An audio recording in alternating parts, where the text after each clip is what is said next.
Ich bin übrigens der Jakob, ich komme aus Innsbruck. Ich glaube, es wisst, dass ich ja schon einiges erreicht habe im Klettern. Also ich kenne mich schon ganz gut aus, habe schon sehr viel erlebt. Ich werde mein Bestes geben, mein ganzes Kletterwissen euch in die ganzen 4 Stunden beizubringen. Und falls ihr eine spezielle Frage habt, ich bin ein offenes Buch. Ja, wir sind da in Innsbruck im KI für die 2. Auflage von meinem Klettercamp. Da muss ich auch auf. Ein bisschen schneller die Knie. Ich finde das schon cool, weil mit einem richtig guten Kletterwahltraining zu machen. Das ist auf jeden Fall eine große Ehre für mich. Und ich habe mich auch gefreut, so mal Tipps vom Profi zu kriegen.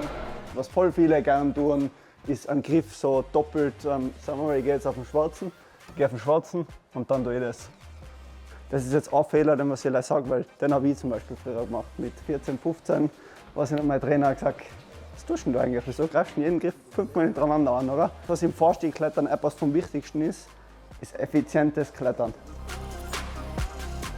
Also ich verfolge, was der Jakob macht, schon sehr lange, seit ich auch Weltcups und so in meinem Fernsehen gesehen habe, und habe ich immer schon sehr cool gefunden.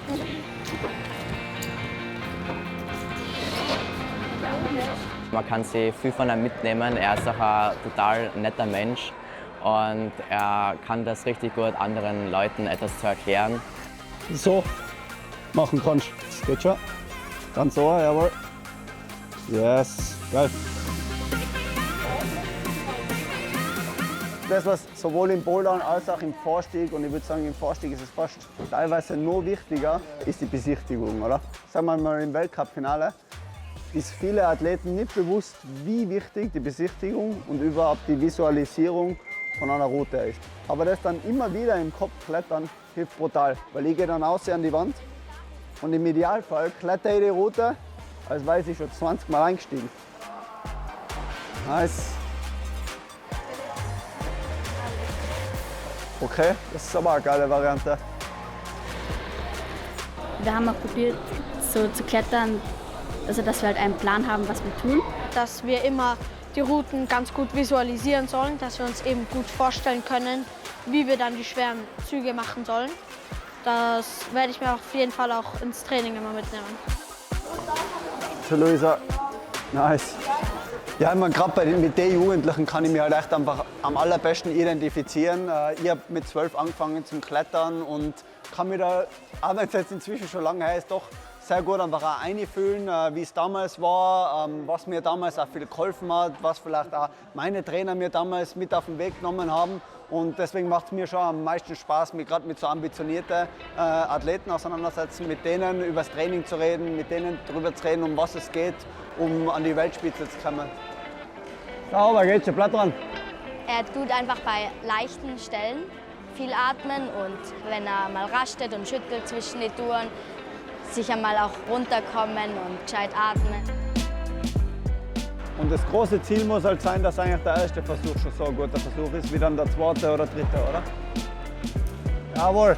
Da waren jetzt wirklich schon richtig fitte Kletterer am Parade dabei. Ich glaube, das waren teilweise die besten 13-, 14-Jährigen, was wir in Österreich zurzeit im Klettersport haben. Und das hat man auch gemerkt an der Zielsetzung, am Auftreten, was für Routen sie einsteigen wollen, auch über was sie teilweise reden wollen.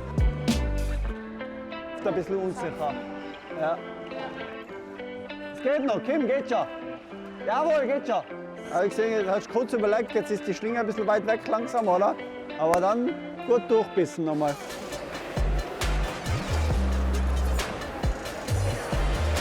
Jawohl!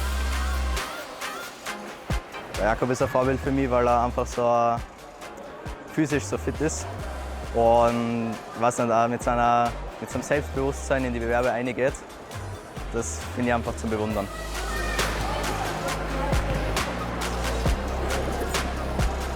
Natürlich als amtierender Weltmeister wäre es am schönsten, irgendwann einmal wieder einen Weltmeister aus Österreich zu sehen. Und wenn da einer dabei ist, der was vielleicht das Potenzial hat bei dem Camp, wäre natürlich umso cooler.